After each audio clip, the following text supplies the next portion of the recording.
எழில் கொஞ்சம் மலேகம் என்றாலும் அங்கு வாழும் மக்களின் வாழ்வியல் அவ்வாறில்லை என்பது கண்கூடு. இயற்கையின் சீற்றம் மண்சரிவு வடிவில் மீறியபெத்த மக்களை காவு கொண்ட போது அதிலிருந்து தப்பியவர்கள் இன்று உயிர் வாழ்வதற்காக போராட வேண்டிய நிலையில் உள்ளமை வேதனைக்குரியது.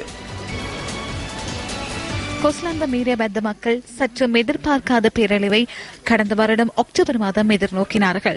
குடியிருப்புகள் மாத்திரமல்ல, உயிர்களையும் மீரியபெத்த மண் சரிவு தடம் தெரியாமல் அழித்துவிட்டது. பாதிக்கப்பட்ட பல குடும்பங்களில் ஒன்றுதான் கலைமகளின் குடும்பமும். தந்தை, தாய் மற்றும் தங்கை என பாசத்துக்குரிய 3 உறவுகளை மீரியபெத்த மண் சரிவில் இழந்துவிட்டார் கலைமகள். மண்சரிவு ஏற்பட்ட விபத்துல எனது அம்மா, அப்பா, தங்கச்சி 3 இறந்துட்டாங்க. இப்ப நானும் 7 வயசு குழந்தைய வச்சுக்கிட்டு தனியா தான் இருக்கிறேன். எனக்குன்னு சொல்லி ஒரு சொந்தம் யாருமே இல்ல.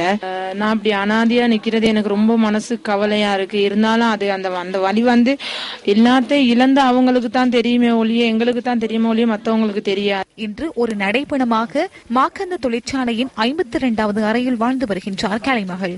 9 வயதான தனது மகள், பாட்டி மற்றும் தங்கைக்கு தற்போது இருக்கும் ஒரே ஆதரவும் எதிர்பார்ப்பும் கலைமகள்தான்.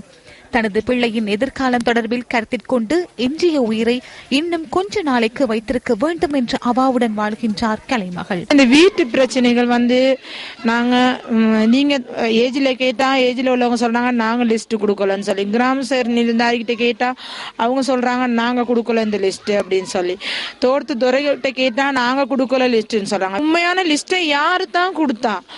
யாரு கொடுத்து இந்த வீடு ஒப்புகள் பாஸ் ஆகி வந்தது? முன்னுக்கு சொல்லியிருந்தாங்க முற்று முழுதா பாதிக்கப்பட்டவங்களுக்கு சகலருக்கும் வீடு கொடுக்கறோம் அப்படின்னு. ஆனா இன்னைக்கு அப்படி இல்ல நடந்திருக்கு இந்த முகாம்ல. இந்த நிலையில் புதிய வீடொன்றிற்கான பதிவில் பெயர் காணப்படாமை பெரும் அதிர்ச்சியாகவே காணப்பட்டதாக கலைமகள் கூறுகின்றார். அனாதரவாக தற்காலிக முகாமில் வாழும் கலைமகளுக்கு எதிர்காலம் தொடர்பில் நம்பிக்கையை ஏற்படுத்த வேண்டியது பொறுப்புடையவர்களின் கடமை அல்லவா?